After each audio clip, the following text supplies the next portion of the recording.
ইজিপেতে শুরুটা তো হয়েছিল 2022 সালে ডিস্ট্রিবিউটার আইডি নিয়ে। আচ্ছা তো প্রথমে তো আমি শুরু করিনি, আমি কিছুই জানতাম না, এই ফিনটেকের কিছুই জানতাম না আমি। ভাই সব কিছু করতো। আচ্ছা ইনি আপনার ভাই? হ্যাঁ হ্যাঁ ভাই। ভাইয়ের নাম? তখন লকডাউন হয়েছে, হ্যাঁ, তারপরে একটুখানি আমার ছোট থেকে একটুখানি নিজের হাত খরচা নিজে করব।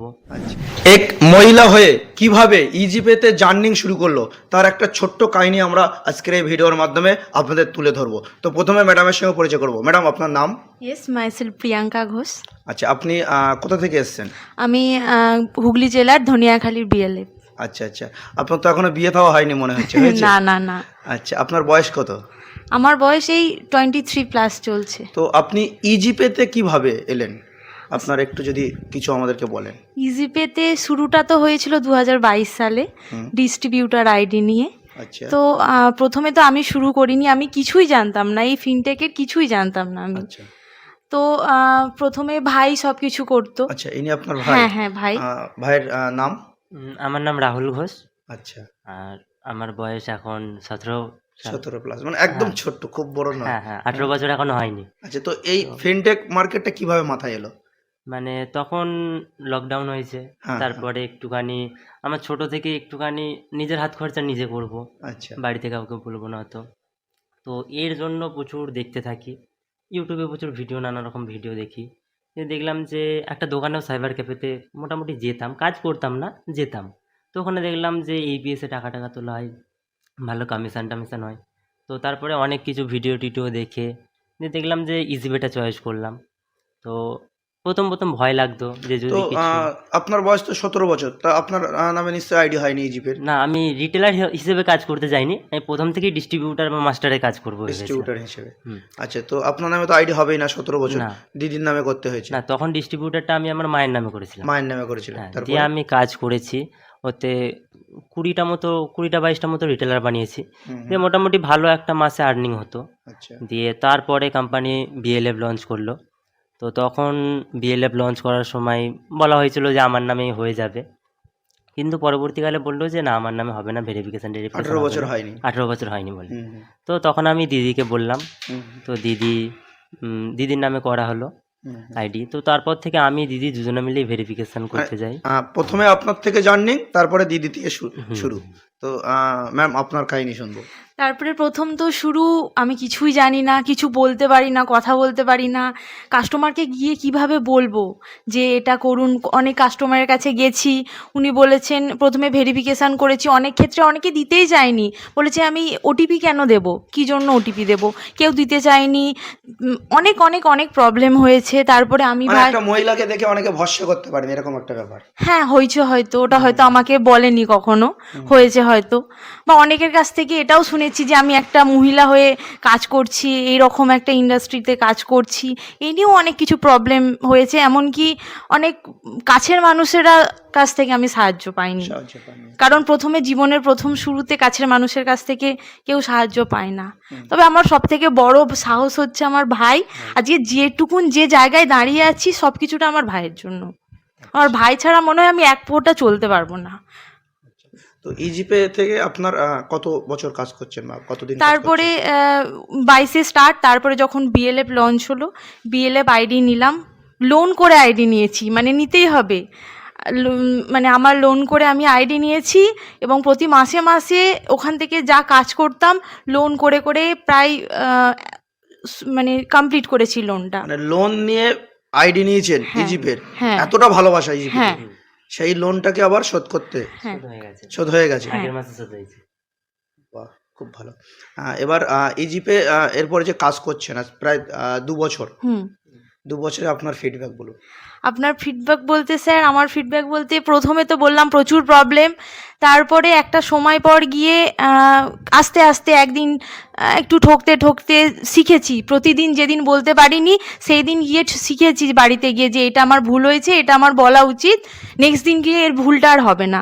আবার পরের দিন গিয়ে ওই যে ভুলটা হয়েছিল সেটা সংশোধন করে নিয়েছি। তো এইরকমভাবে করতে করতে একটা সময় পর আজকের জায়গায় দাঁড়িয়ে এসে ধরুন আমাদের রেজিস্টার বুক নিয়ে আমাদের মেনটেন করার কথা আমি বলি, যখন আমি প্রথম রেজিস্টার বুক কাস্টমারকে দিতে গেছি না, তখন কেউ নেয়নি, বলেছে কেন রেজিস্টার বুক আমি নেব। আজকের জায়গায় দাঁড়িয়ে যখন ভেরিফিকেশান করতে যায় না স্যার, মানে ভেবে যায় যে এতগুলো এই ভেরিফিকেশানগুলো করব এবং কাস্টমারকে বোঝাবো যে সে কেন রেজিস্টার বুক ব্যবহার করবে, কেন প্রাইম নেবে, কি কারণে। কারণ আর আজকে কোনো একটা ভেরিফিকেশান করতে যাওয়ার পর না স্যার, মানে সেই কাস্টমারটা কি যে কোয়েশ্চেন করবে তার প্রত্যেকটা অ্যান্সার আমার কাছে একদম মাথায় থাকে, মুখস্থ যে ওই কাস্টমারটা কি কোয়েশ্চেন করতে পারে, তার ফিডব্যাকে আমি উত্তরটা কিভাবে দেবো। কিভাবে দেবেন? কারণ ওটা একদিনে স্যার হয়নি, না, এত বছর ধরে করতে করতে হয়েছে। তো প্রথমেই অনেক সময় এমন হয়েছে আমরা রাত্রিবেলা ফিজিক্যাল ভেরিফিকেশন করতে গেছি, ওর পড়া ওর স্কুল করে রাত্রিবেলা বেরিয়েছি। প্রথমে স্যার একটা গাড়ি পর্যন্ত ছিল না। আচ্ছা, বাপি আমাদের বিজনেস আছে, মানে আমরা একদম মিডিল ক্লাস বলতে গেলে। তো বাপির গাড়ি আছে, আমাদের দুধের বিজনেস আছে। বাপি মানে ইয়ে থেকে এসে, কাজ থেকে এসে দুপুর বেলায় আমরা দুজন ভেরিফিকেশন করতে বেরোতাম, রোদে। তখন প্রচুর জার্নি ইজিপে নিয়ে। হ্যাঁ, প্রথম যখন শুরু হয়, ওই যে প্রথম যেটা তখন দুপুরবেলায় আমাদেরকে বেরোতে হতো। বাপি আবার এসে 4:30 সময় বেরোবে, 1টার সময় বেরিয়ে 4:30-র মধ্যে আবার ফিরে পড়তাম। আবার বাপি 7টা 7:30-র মধ্যে চলে আসতো, তারপরে আবার বেরোতাম। এই রকমভাবে শুরু করি। তারপরে আস্তে আস্তে একটা গাড়ি কিনি। তো গাড়ি কেনার পর এখন আমি আর ভাই দুজনে মিলে একসাথে করছি। তবুও ওই কোনো দিন রাত্রিবেলা হয়ে যায়, মানে পড়াশোনা এই সব কিছু নিয়ে, তবুও চলছে স্যার। আশা করি 22-এ জার্নিটা শুরু করেছিলাম ডিস্ট্রিবিউটার দিয়ে, আজকে বিএলএফে এসে দাঁড়িয়েছি। ভবিষ্যতে হয়তো বেটার কিছু হবে, বেস্ট কিছু হবে, এই এটারই মুহূর্তে আশা রাখি। ইজিপেতে কাজ করে আপনার কেমন লাগছে? মানে দোকান যেগুলো আপনি ভিজিট করছেন, দোকানদারদের ফিডব্যাক একটু আপনি বলবেন। দোকানদারদের ফিডব্যাক কি বলবো স্যার, প্রথমে মানে ভালো মন্দর একটা ব্যাপার তো থাকে দোকানদারদের, যে ইজিপের আইডি কেমন, ভালো না খারাপ, একদম ফ্রেশ আপনি বলতে পারেন, নো টেনশন। না স্যার, খারাপ ভালো মিশিয়েই তো সবার কাছ থেকে আপনি একই রকম ফিডব্যাক পাবেন বা এটা আশা করা যায় না। যে যাকে স্যার ভালোবাসে সে তাকে নিয়ে বলে, তাই তো একদম, স্যার। একদম। তো কেন আপনি অন্য কাউকে ছেড়ে কেন ইজিপেতে কাজ করবেন? ইজিপে কি দিচ্ছে আপনাকে? বা আমি এবং ডাইরেক্ট কাস্টমারকে গিয়ে কোয়েশ্চেন করি যে আজকে মানে অন্য যখন কোম্পানিকে নিয়ে আমাকে বলে যে এই কোম্পানির এই দেয়, আমি 200 টাকা দিয়ে কেন করব, বা তোমার আমি তখন কিছু কথা বলি যে স্যার ধরুন যে ব্র্যান্ডেড জিনিসের দামটা স্যার বেশিই হয়, যার ব্র্যান্ড ভ্যালু বেশি তার দামটা স্যার তো অনেক বেশি হয় না? তা ইজিপে একটা ব্র্যান্ড, এর ব্র্যান্ড ভ্যালু স্যার অনেক বেশি। তো আজকে যে ইজিপের দীঘায় মিটিং, হ্যাঁ, এই মিটিংয়ে এসে আপনার কেমন লাগলো? আর কত দূর থেকে আপনি এলেন যদি একটু বলেন। মানে আপনার ওখান থেকে কত কিলোমিটার হবে দীঘা? কত কিলোমিটার স্যার ওটা হিসেব করে বলতে হবে। আহ, তো আমার বাড়ি তো Time কত তারকেশ্বরে। লাগলো? আমার ভোর 3টের সময় বেরোলে ফার্স্ট ট্রেনে, হুম, আমি আচ্ছা। 11টায় পৌঁছাতাম। দীঘায় 11টায় হ্যাঁ। পৌঁছেছেন, ভোর 8 ঘন্টা জার্নি। হুম। তো এখানে এসে কেমন লাগলো? এখানে এসে কেমন লাগলো বলতে স্যার বলার মতো এটা কোনো ভাষা নেই যে এখানে এসে কেমন লাগলো, সেটা আমার এক্সপ্রেশন দেখেই মনে হচ্ছে যে কেমন লাগলো। হয়তো অনেক নসিব করেছিলাম, তার জন্য এরকম একটা স্যার পেয়েছি। স্যার নয়, বড় দাদার মতো।